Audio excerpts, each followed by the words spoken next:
So today we're diving into something pretty unusual. It's this incredibly detailed personal account we've come across, documenting an 8-year, transformation, all happening under a house, a 1900 pier and beam home. We've sort of pulled the main threads for you.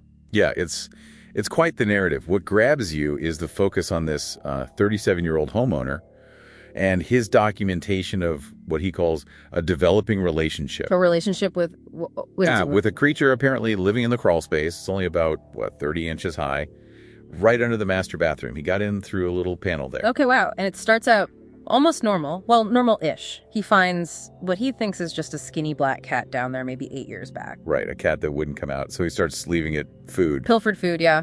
And water from a leaky pipe. Kind of a sad little scene. But then things start to shift. Physically, that's where it gets really weird. Exactly, it starts growing. But the feline features, they begin to morph quite aggressively based on his notes.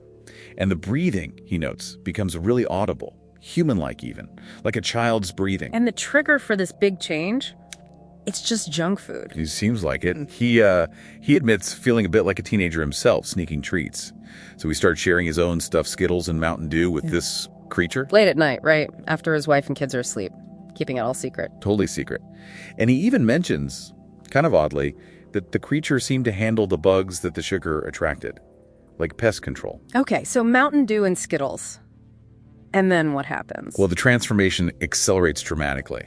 Within days, he says, the paws changed. Became like little human hands, tiny digits. Whoa. And then it started to speak.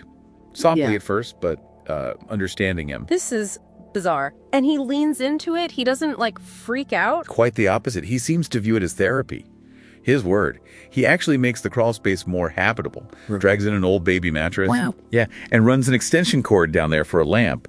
Creates this little hidden room. In a crawl space. Yeah, 30-inch crawl space. Yeah. And the creature, it grows, but only to fit that space. Yeah. But here's the thing. It starts to look and sound just like the narrator did when he was a child. Like a mini him. Exactly. Right down to demanding the Skittles and Mountain Dew. Yeah. He's basically cultivating this dependent echo of his own past, hidden away. And there's an emotional connection forming, too. Oh, yeah. Deeply. He calls it his cat child. He would apparently smile, but with these disturbing cat-like teeth, and say things like, "I don't think anyone can love me." Oh, man. And the narrator. He tells it, "I love you." Full emotional commitment to this. This being, he's nurturing in secret. That sounds incredibly intense and probably unsustainable. Totally. The breaking point comes during an argument he has with his wife upstairs. The floorboards aren't soundproof, apparently. The cat child hears everything. Oh, no. What does it do? It reacts violently. Starts pounding on the underside of the floorboards, yelling, "Stop it! Stop it!" From under the floor. Yes. And then it gets worse. It pounds right through one of the floorboards. Yeah. A little hand comes reaching up through the hole, Oh, my God. asking for candy and juice. That's what it called the Skittles and Mountain Dew. His wife must have lost it. Completely terrified, yeah. Demanding to know what caused the damage, the noise, everything. And what about the cat child after that? He went back down later, found it crying. It expressed jealousy, of his actual children upstairs. Yeah. Said it was sad having only a father. Wow. It really saw him as its only parent, this hidden secret parent. It highlights the depth of that connection, however strange. It wanted what his other kids had, but couldn't. So how does this whole thing end? Because it feels like it have to end badly. It does. It's tragic, actually. After fixing the floor, trying to smooth things over, he eventually persuades the cat child to come outside and tells him Daddy would watch out for him.